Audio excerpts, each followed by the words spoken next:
بسم اللہ الرحمن الرحیم۔ السلام علیکم خواتین و حضرات، بنگلہ دیش پہ بات ہوگی۔ آج بنگلہ دیش کی ایک عدالت میں سابق پرائم منسٹر اور کچھ فوجی افسران کے خلاف ایک مقدمے کا ٹرائل شروع ہوا۔ یہ ٹرائل پہلے شروع ہو سکتا تھا، لیکن اس میں کچھ رکاوٹیں تھیں۔ آپ سمجھ سکتے ہیں رکاوٹیں کیا ہو سکتی ہیں ایسے معاملات میں۔ اور ان کو کسی فوجی بیرک میں نہیں رکھا گیا تھا، وہ جیل میں رکھا گیا تھا فوجیوں کو۔ ہمارے ہاں بھی گزشتہ کچھ ہفتے پہلے ایک سابق بڑے فوجی افسر کو سزا سنائی گئی۔ یہ روٹین کا معاملہ ہوتا ہے جب آپ کچھ کام ایسا کرتے ہیں جو اجازت نہیں دی جاتی، جس کا قانون دائرہ کر لیتا ہے، اور آپ اس دائرے میں آ جاتے ہیں تو پھر مشکل ہو جاتی ہے۔ لیکن میں اس طرف ذرا کم جاؤں گا، میں اس کو ذاتی حوالے سے ذرا چیز کو لے کے چلوں گا۔ میں جب بنگلہ دیش پہلی دفعہ گیا تقریباً 25 سال پہلے، تو مجھے پاکستان کے ایک سابق وفاقی وزیر، سابق سینیٹر، بہت بڑی شخصیت، ملتان شہر ہی نہیں پاکستان کے بہت سارے لوگ ان کو جانتے ہیں، یوسف رضا گیلانی کے بزرگوں میں سے ایک حامد رضا گیلانی صاحب نے یہ کہا کہ تم بنگلہ دیش جا رہے ہو تو وہاں ایک نوجوان سے ملنا۔ میں نے پوچھا کون ہے؟ انہوں نے کہا بس جہاں کہیں ٹھہرو وہاں سے اس کو اطلاع بھیج دینا، پھر دیکھنا کیا ہوتا ہے۔ میرے لیے یہ حیرت کی بات تھی کہ ان کی وہاں واقفیت تو ہوگی، اس لیے کہ وہ 1962 کی اسمبلی کے بھی رکن تھے، بعد میں بھی رہے، سینیٹر بھی بنے پاکستان کے۔ لیکن ایسا کیا ہے وہاں؟ میں نے سنارگاہ ہوٹل سے آپریٹر سے کہا کہ میں صلاح الدین قادر چودھری صاحب سے بات کرنا چاہتا ہوں۔ اس نے 2-4 منٹ کے اندر مجھے کال ملا دی۔ صلاح الدین قادر چودھری پارلیمنٹ کے ممبر سے، انہوں نے مجھ سے پوچھا کہاں ٹھہرے؟ میں نے ان سے کہا مجھے حامد رضا گیلانی صاحب نے آپ کے بارے میں کہا کہ میں آپ سے ملوں۔ انہوں نے پوچھا کہاں ٹھہرے ہو؟ میں نے ہوٹل کا نام بتایا تو انہوں نے کہا میں 10 منٹ میں آ رہا ہوں۔ میں نے گزارش کی کہ میں آپ کو کیسے پہچانوں گا؟ انہوں نے کہا یہ کام تمہارا نہیں ہے، یہ کام میرا ہے، تم بس نیچے آ جاؤ، میں 10 منٹ میں آ رہا ہوں۔ 10 منٹ میں ایک بہت کڑیل جوان شخص ہنستا مسکراتا ہوٹل کی لابی میں داخل ہوا اور سیدھا میری طرف آیا۔ میں نے دانستہ شلوار قمیض پہنی ہوئی تھی تاکہ یہ دقت نہ رہے کہ میں پاکستانی ہوں، اور انہوں نے کہا کہ چلو آؤ چلیں۔ وہ مجھے اپنے گھر لے گئے۔ بہت ساری گفتگو انہوں نے میرے ساتھ کی، تاریخ کے حوالے سے، اس وقت کے حالات کے بارے میں، اس سے بعد بھی اور اس سے پہلے کے بھی۔ اس زمانے میں نے ان سے یہ کہا تھا، انہوں نے مجھ سے سوال کیا تو میں نے سوال کے جواب میں ایک جو ان کو جواب دیا وہ ویسا ہی وقوع پذیر ہوا۔ میرے یہ ڈرائنگ روم میں جو برابر میں میرا کمرہ ہے، یہاں وہ تشریف لائے جب بعد میں، تو انہوں نے محمد میاں سومرو جو اس وقت چیئرمین سینٹ تھے، ان سے کہا کہ اس سے بچو، اس نے مجھے یہ چیز کہی تھی اور یہ ہو بہو اسی طرح ہوئی ہے۔ وہ ایک سیاسی چیز تھی، 99 سے پہلے 99 میں جو ہوا اس کی نشاندہی میں نے کی تھی، لیکن یہ تو ایک ضمناً بات ہو گئی۔ بنگلہ دیش کی پچھلی حکومت نے، حسینہ واجد کی حکومت نے، ان کو پھانسی کی سزا سنوائی۔ جس کورٹ سے پھانسی کی سزا سنوائی، اسی کورٹ سے جماعت اسلامی کے بھی بہت سارے لیڈروں کو پھانسی کی سزا سنائی گئی اور پھانسی امپلیمنٹ کی گئی۔ حالانکہ انٹرنیشنلی پھانسی کو پسند نہیں کیا جاتا، یہ کہا جاتا ہے کہ پھانسی کی سزا نہیں ہونی چاہیے۔ پاکستان نے اس بات پر جو بھی کر سکتا تھا وہ کیا، لیکن وہ آواز نہیں اٹھی جو اٹھنی چاہیے تھی۔ میں حقائق کو تبدیل نہیں کر سکتا، میں اس بات کو جانتا ہوں کہ اس وقت عمران خان حکومت میں نہیں تھے، لیکن انہوں نے یہ کوشش کی کہ ان کی حسینہ واجد سے بات ہو جائے، اور ہو نہیں سکی، اور ان کا خیال تھا کہ میں ریکویسٹ کروں گا، لیکن ایمنسٹی انٹرنیشنل، یو این، پاکستان، سعودی عرب، پتہ نہیں کس کس ملک نے یہ ریکویسٹ کی تھی، اور یہ ریکویسٹ نہیں مانی گئی تھی۔ بڑی بڑی قداور شخصیات کو، متی الرحمان نظامی صاحب سے لے کے صلاح الدین قادر چودھری تک، یہ سب بڑے قد کے لوگ تھے، یہ تعلیم یافتہ لوگ تھے، یہ بہت جری لوگ تھے، ان میں جمہوریت بھی تھی، دین بھی تھا، ایمان بھی تھا، سب کچھ تھا، اور محبت بھی تھی، اللہ کو پیارے ہو گئے۔ آج 20 تاریخ کو، 20 جنوری کو، اسی عدالت نے ان کے بیٹے کی شکایت پر، ہمام نام ہے ان کے چھوٹے صاحبزادے کا، جو چٹاگانگ سے الیکشن بھی لڑ رہا ہے، ان کے بڑے بیٹے کا نام فیاض ہے، ان کی صاحبزادی کا نام فرزین ہے۔ میں چونکہ جانتا ہوں، اس لیے یہ آپ کے سامنے بات رکھ رہا ہوں، اور شاید پاکستان میں بہت کم لوگ ہیں جو ان کو ان حوالوں سے جانتے ہیں، جن حوالوں سے ہم کچھ لوگ جانتے ہیں۔ جب صلاح الدین قادر چودھری کا مقدمہ زیر سماعت تھا تو پاکستان سینٹ کے چیئرمین محمد میاں سمرو، جو ایکٹنگ پریزیڈنٹ بھی رہے، پرائم منسٹر بھی رہے، وہ گواہی کے لیے وہاں جانا چاہتے تھے، یہ بتانے کے لیے کہ 1971 میں صلاح الدین قادر چودھری پنجاب یونیورسٹی میں پڑھ رہے تھے۔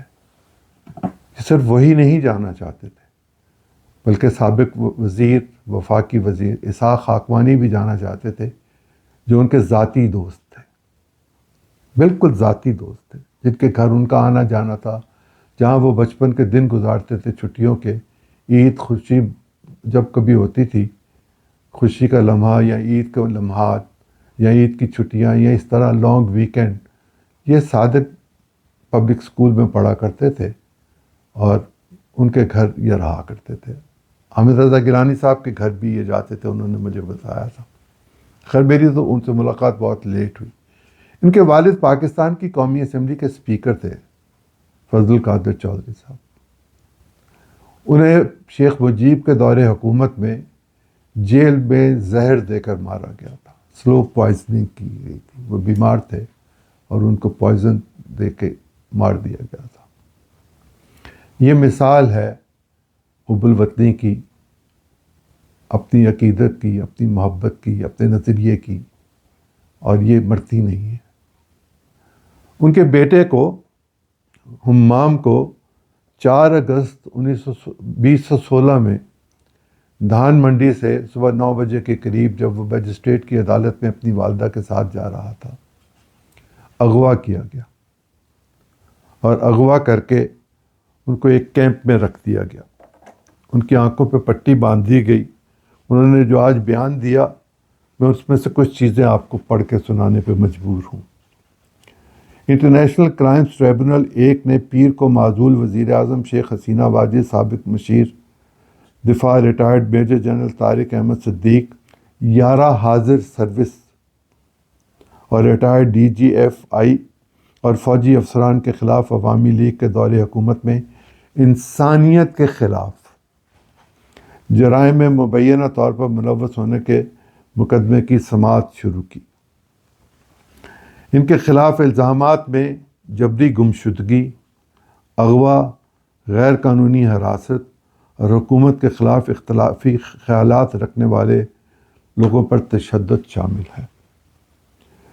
جسٹس محمد غلام مرتضیٰ کی سربراہی میں 3 رکنی ٹریبونل نے جبری گمشدگی کے شکار ہمام قادر چودھری کی گواہی ریکارڈ کر کے مقدمے کی سماعت شروع کی، جو بی این پی کے پھانسی پانے والے رہنما صلاح الدین قادر چودھری کے چھوٹے بیٹے ہیں۔ ہمام آنے والے انتخابات میں چٹاگانگ سے الیکشن بھی لڑ رہے ہیں، ان کے چچا بھی الیکشن لڑ رہے ہیں۔ اب یہ جو صورت ہے، جس وقت وہ مقدمہ چل رہا تھا، محمد میاں سمرو جانا چاہتے تھے گواہی دینے کے لیے، اسحاق خاقوانی جانا چاہتے تھے گواہی دینے کے لیے، پاکستان کے ایک وزیر داخلہ تھے، گورنر بھی رہے، محمود ہارون صاحب۔ ہارون فیملی کا پاکستان میں بہت بڑا کنٹریبیوشن ہے، اس کا کاروبار بھی بڑا وسیع تھا، اور وہاں ان کے ایک بھائی شاید مشرقی پاکستان میں ایس پی بھی تھے۔ شیخ مجیب الرحمان ہارون فیملی کے ملازم تھے کسی زمانے میں۔ ملازمت کہیں بھی آپ کر سکتے ہیں، لیکن جن لوگوں کے پاس آپ ملازمت کر رہے ہوتے ہیں اور آپ کو معقول پیسے مل رہے ہوتے ہیں، آپ ان کا لحاظ کرتے ہیں، اور ہمارا دین یہ کہتا ہے کہ جس کے پاس آپ ملازم ہوں اس کی خیر چاہیں۔ ان کی صاحبزادی عنبر جانا چاہتی تھیں گواہی دینے کے لیے صلاح الدین قادر چودھری کے لیے، ان کو بھی بنگلہ دیش کی حکومت نے ویزا نہیں دیا، اسحاق خاکوانی کو بھی نہیں دیا، محمد میاں سومرو کو بھی نہیں دیا۔ اس نوجوان نے وہاں جو اسٹیٹمنٹ ریکارڈ کروائی، اس میں کچھ چیزیں میں آپ کے سامنے رکھنا چاہتا ہوں کہ دوران تفتیش یا جب ان کو گرفتار کیا گیا، آنکھوں پہ پٹی باندھ دی گئی اور ایسے انجیکشن لگائے جاتے تھے جس سے جسم میں جلن ہوتی تھی۔ میں سمجھ سکتا ہوں جس طرح ان کے دادا کے ساتھ کیا گیا تھا، ان کے ساتھ بھی ایسا کرنے کی کوشش کی گئی، اور ان سے دوران تفتیش پوچھا جاتا تھا ISI کے بارے میں، رو کے بارے میں، CIA کے بارے میں، عوامی لیگ کے بارے میں، ملک دشمن سرگرمیوں کے بارے میں، ان سے روابط کے بارے میں یہ سوال کیے جاتے تھے۔ جو انہوں نے آج ہمام نے اسٹیٹمنٹ ریکارڈ کروائی ہے وہ کچھ اس طرح ہے۔ انہوں نے کہا کہ میں اپنے سیل کے باہر لوگوں کو ہندی بولتے ہوئے سنتا تھا، اور میں نے اپنے سیل کے اندر اپنا نام ہمام قادر چودھری کا مخفف HQC لکھ دیا تھا، کندہ کر دیا تھا، تاکہ یہ ثبوت رہے کہ میں یہاں موجود تھا۔ اور وہ تاریخ بھی لکھتی تھی دیوار پر، جیسے کیسے بھی، چھری سے، کانٹے سے، کسی چیز سے، تیلی سے، کیسے بھی، جیسے بھی لکھا کہ وہاں یہ موجود رہے گواہی کہ میں یہاں بند تھا اور میں یہاں یہ گواہی چھوڑ کے جا رہا ہوں۔ ان کا کہنا یہ تھا کہ جب پوچھ گچھ ہو رہی تھی تو مجھ سے اس وقت کپڑے دیے گئے جب تصویریں اتار لی گئیں۔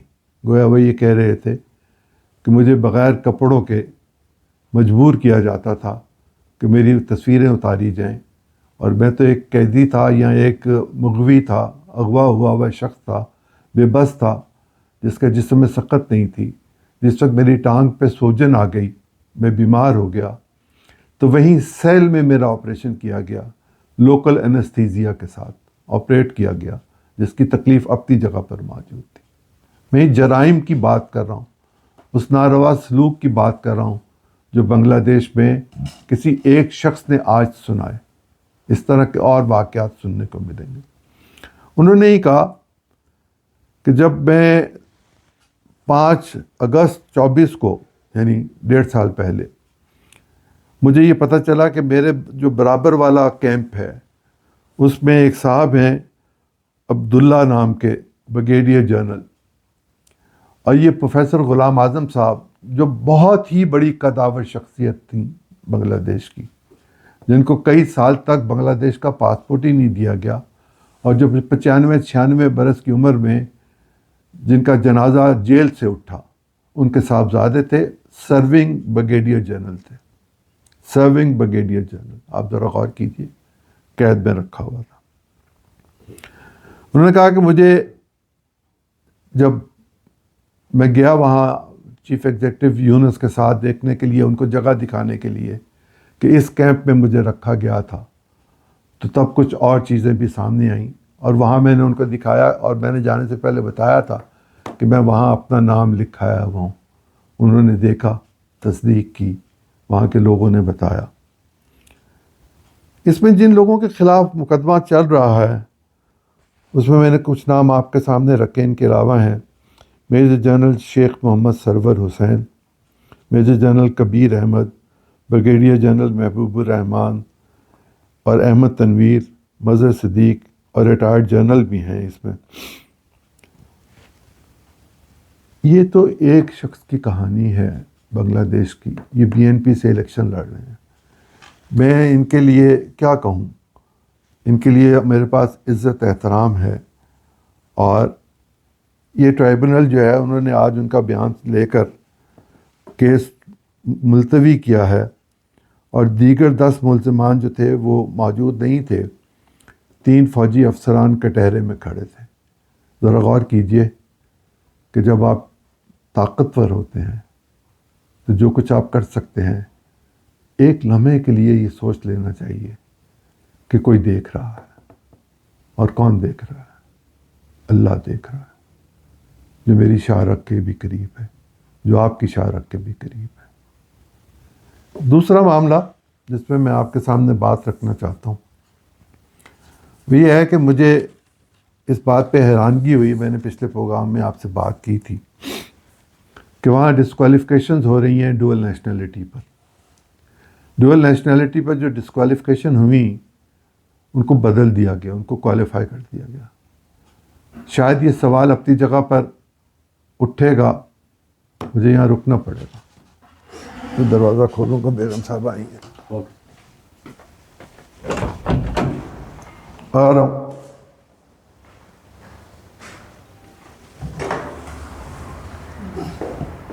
کھلا ہی چھوڑ دینا، میں نے تو کھلا ہی چھوڑا تھا، پتہ نہیں کیوں۔ لاک تھا۔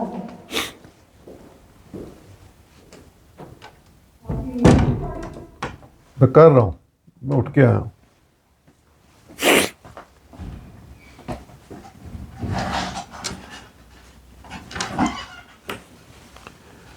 چلو، میں یہ گزارش کر رہا تھا کہ میرے اندازے کے مطابق یہ سوال وہاں اٹھ چکا ہے کہ طارق رحمان صاحب 17 برس جو ملک سے باہر رہے، کس پاسپورٹ میں اور کس حیثیت میں رہے۔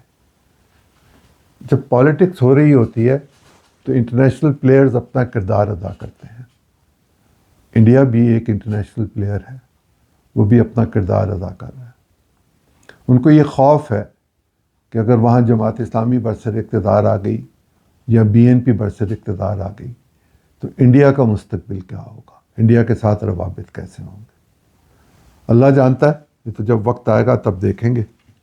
لیکن آج جماعت اسلامی نے وہاں اپنا مینیفیسٹو رکھا جس کی کچھ تفصیل میرے پاس ہے۔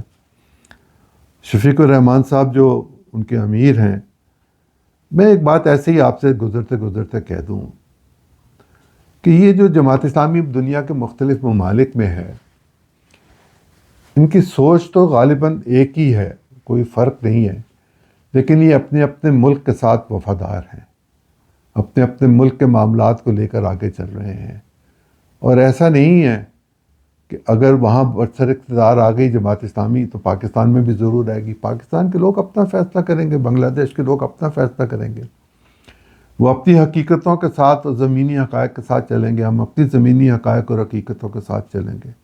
کہیں ہمارے درمیان ایسا تو کچھ نہیں ہوگا کہ پتہ نہیں پاکستان میں کیا ہو جائے گا۔